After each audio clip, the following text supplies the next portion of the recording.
Good morning, friends. This is probably going to be one of our last episodes featuring Christmas for a while. And you're probably like, still Christmas? Because we're not quite done with our planning, right? We were looking with some big wishes, right? Things we could do if we could do anything, right? And then we were looking at days of sorrow that might be more challenging to us in this holiday season. And we were going to look at opportunities around us to start making our plans. And remember why we make our plans. I actually got this list from WebMD. Tips for coping with holiday stress. 1, make realistic expectations for the holiday season. Set realistic goals for yourself. Pace yourself. Don't take on more responsibilities than you can handle. Make a list and prioritize the important activities. Be realistic about what you can and can't do. That seems to be a theme, right? Live and enjoy the present. Look to the future with optimism. Don't set yourself up for disappointment and sadness by comparing today with good old days of the past. If you're lonely, try volunteering to help some others. Find holiday activities that are free.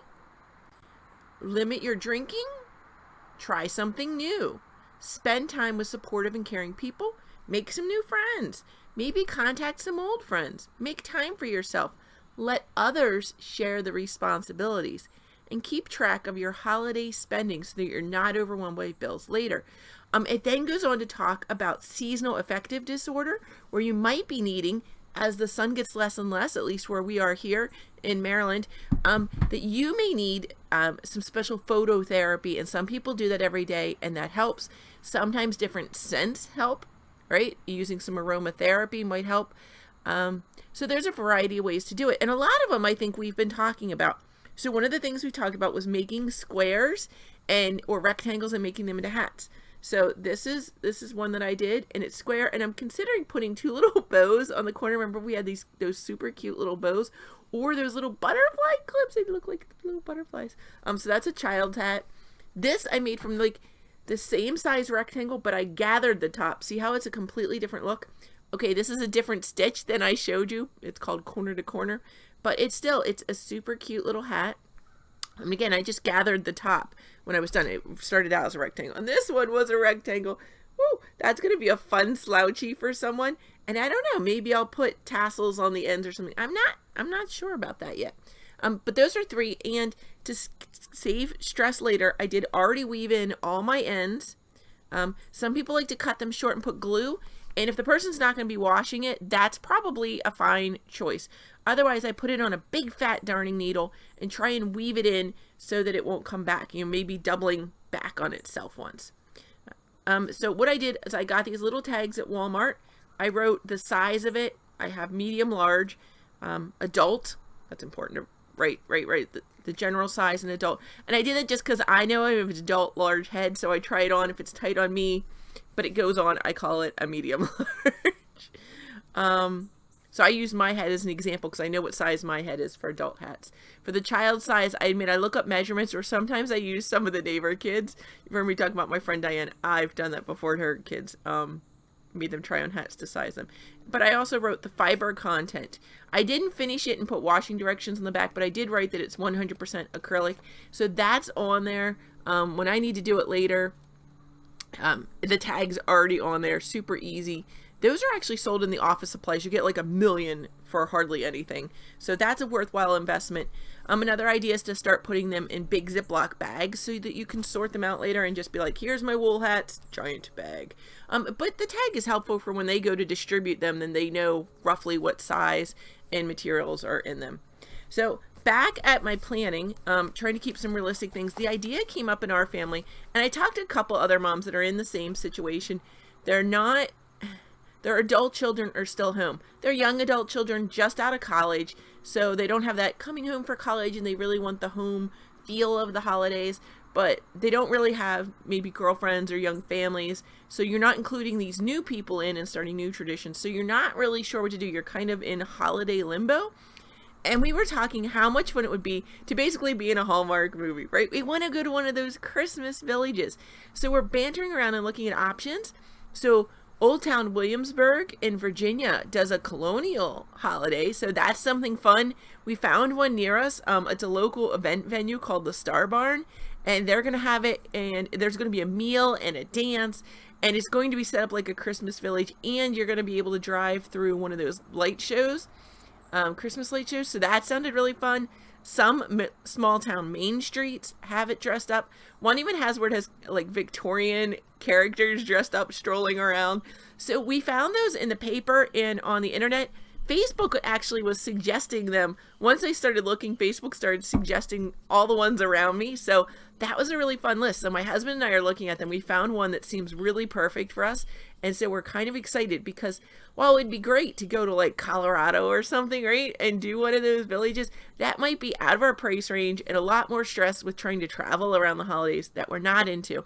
This is within drivable distance, but it's a little bit far, so maybe we can find a hotel room for the night or something. And again, we're not going to do that on Christmas, but maybe in the Christmas season, and just to kind of brighten us up. So we can still do all the family events, but add this in. And so now I can start going back with my stickers, right? And marking more things as we're looking at our list. So we've got a list of events that we may choose from and prioritize, and we're going to probably decide soon on that. We're also looking at Christmas bulletins, church bulletins, to see when the different holiday services are, right? We like going to midnight mass, but it's a little difficult with our family schedule. So last year we found one that had a midnight mass. So it really starts at like 9 instead of midnight. It's still a long service, but it's much earlier in the night, and it worked for our family. So you might be able to find things like that. So look around at different times. You may want to go to a mass, Christmas Eve mass before you travel. You might want to go to one after. Do you want Christmas Eve? Do you want Christmas Day? So start thinking about those things now. What used to fit your family may not fit your family anymore, and it's okay to switch.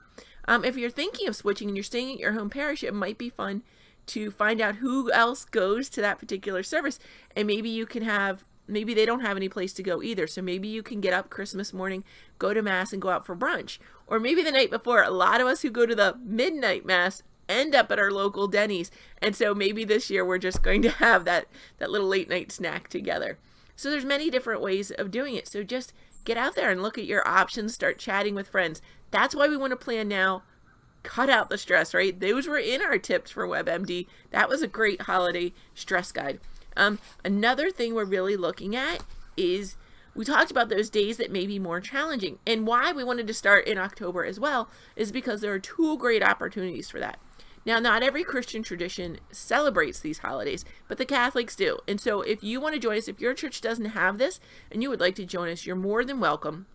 So November 1st is All Saints Day, where we celebrate all those saints that we're pretty darn sure are in heaven with God. And so we celebrate them for their great witness, for their great sacrifices, right? So we celebrate them for their great example, and we kind of meditate on them, like, how did they do it? Because everybody goes, oh, you can't do that in this day and age, right? And that's like St. Francis challenged them. He's like, no, you can. It's not easy, but you can live the life of a saint in whatever your modern time is. And so when we go and we talk about the saints that day, sometimes at where we go to church, as Father Eric will bring out a number of relics and talk to us about different saints. And so that's a great opportunity. That can be a fun way to do it too. A lot of Catholic churches have celebrations for the kids the night before where they can dress as saints and come. And again, it's a great opportunity to learn about saints. Whenever you need a great example for something, whatever it is, whether it's a disease you're struggling with, an addiction, a particular type of challenge, there's normally some saint who lived that challenge. And so you can look to their example and how they dealt with it. So it's a beautiful time to celebrate that and just to really celebrate God's love and friendship.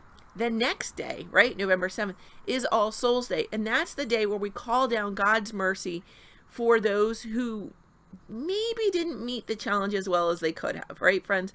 We all have relatives who have or friends who've really struggled. Maybe we're really struggling.